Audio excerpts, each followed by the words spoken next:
Hello, I'm Simon Whitney. Welcome to issue 27 of Travers Smith's Sustainability Insights.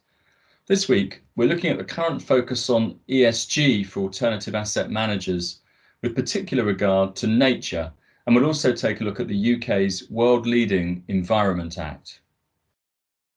Last year, many alternative asset managers worked harder than ever before to ensure that their investment approach was equipped to meet one of the defining challenges of our time. Sustainability is not a new theme for most firms, but it was close to the top of the agenda last year. While legal and compliance teams struggled to keep up with new and emerging sustainability regulation, senior decision makers refocused on the opportunity, increasing investor demand for investment funds that are part of the solution to societal problems, and a growing aversion by investors to those that are not actively avoiding harm requires a strategic response. But the active ownership model that is an integral part of private capital's heritage means alternative asset managers are very well placed to respond. Environmental, social and governance, so-called ESG issues, are many and varied, but the climate emergency overshadowed many others in 2021. And that will not change anytime soon. European regulators are prioritising climate-related issues in their regulatory responses. The EU's taxonomy, which is now live, will only cover economic activities that address climate change until at least January 2023. The UK's taxonomy will similarly prioritise climate issues, and many UK regulated alternative asset managers, along with most other economic actors in the UK, will soon have to issue reports on climate change related financial risks and opportunities using the internationally recognised TCFD framework. Meanwhile, the US has re-signed the Paris Agreement on climate change and is also expected to bring forward new mandatory disclosure rules for public companies in 2022. And of course, last year's COP26, with a full day dedicated to finance, raised awareness and added significant momentum. Many firms signed up to pledges to play their part in reducing greenhouse gas emissions, and they will be held to account for their performance in the decade to come. But climate issues are clearly not the only ESG-related concern of policymakers and investors.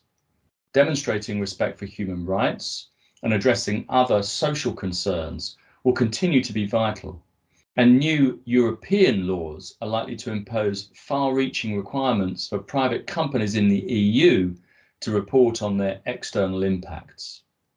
Investment firms wanting to be leaders in sustainability are already getting ahead of these challenges rather than waiting for the policymakers to deliver. Meanwhile, the current UK government has identified nature as an important theme for 2022.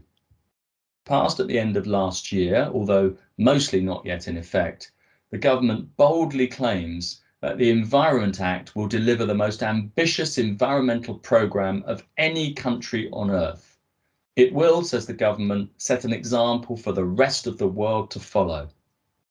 Many of the detailed rules are still in development, but a significant number of private equity-backed portfolio companies will be affected, and that will have consequences for due diligence, for governance, and for exit planning. Among the specific areas tackled in the wide-ranging new law are air quality, biodiversity, water reduction, and resource efficiency. The government has given itself broad powers to make regulations addressing producer responsibility, both along familiar lines such as product compliance schemes and in new areas such as deposit return programs. Rules will address resource efficiency, aiming to promote more durable and recyclable products with a lower environmental impact throughout their lifestyle. Many businesses will need to adapt to these new rules. And with sustainability already a significant driver of customer behaviour in some sectors, there may be advantages to being ahead of the curve. Investors who promote sustainability may want to factor these important policy goals into their own ESG data collection and reporting. Biodiversity and conservation are key themes of the UK's Environment Act. The government has said that it will halt species decline by 2030.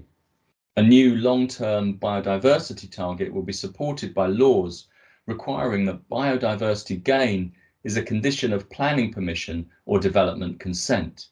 It will require authorities to promote a general biodiversity objective through their policies, and it will divide England into local nature recovery areas. Conservation covenants are another important tool. Existing landowners and certain leaseholders will be able to enter into agreements with authorities for the conservation of the natural environment or natural resources of their land. But critically, these covenants will attach to the land and they will bind future holders. As conservation covenants are rolled out, any future land acquisition by investee companies will need to take account of the additional cost of complying with nature protection or enhancement obligations. New rules will also seek to protect the natural environment outside the UK. For instance, under new legislation introduced under the Environment Act, any large organisations sourcing certain overseas commodities, likely to be foodstuffs, but also rubber, will need to conduct supply chain due diligence to ensure that any such products are not linked to illegal deforestation. A new framework for firms to report on nature-related risks and opportunities, following the same approach as the TCFD recommendations on climate change, is in development by the Task Force on Nature-Related Financial Disclosures, the TNFD. Given the UK's enthusiasm for international standards and its commitment to tackle nature-related issues, which are of course also intrinsically linked with climate change, asset managers would do well to think about their approach to environmental issues more broadly this year.